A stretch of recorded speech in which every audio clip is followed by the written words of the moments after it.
Hello guys, welcome to back my mini blog. देखो बाबू को सांग जड़े आनी कंकड़ा तो पूरा बंची से कंकड़ा देखो यहाँ अस्तरंगरू आनी तो कहते देसी कंकड़ा टाइप रो तो बहुत सुंदर देखा माने बंधा होती तथापि डर लगुच काले कामुड़ी दब गोड़ को। फाइनाली कंकड़ा गुरा को धुआ धुई हो भांगा स्टार्ट करदेलु तो गेलु अंकल आ मु बसिकी भंगा भंगी कंकड़ा चलैछु देखंतु।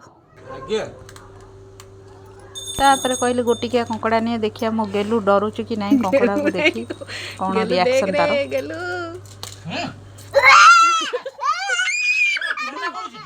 तो कंकड़ा रेडी हो जाए भितर एपटे मसला रेडी करदेली कटाकटी सब करदेली तो हठात किना मुझे जाऊँगी रोसईटा कंकड़ा आगे भाजी दिए तो भाजिया भितर तेलटा एत जोरे छिटकिला जे मो गालर पूरा फाड़े गालर पूरा तेल पड़गला तो मुझे भलसे रोसई कर पारिनी वीडियो भी बन पाइलिनी तो सॉरी गाइस। तो देखो मो मुहर भी अवस्था मु पेस्ट सांग सांग लगे तो वीडियोटी आपण मानक भल लगी न मुझे जानी तथापि टिके सब्सक्राइब लाइक करदेवे। कहली टाटा बाय बाय जय जगन्नाथ।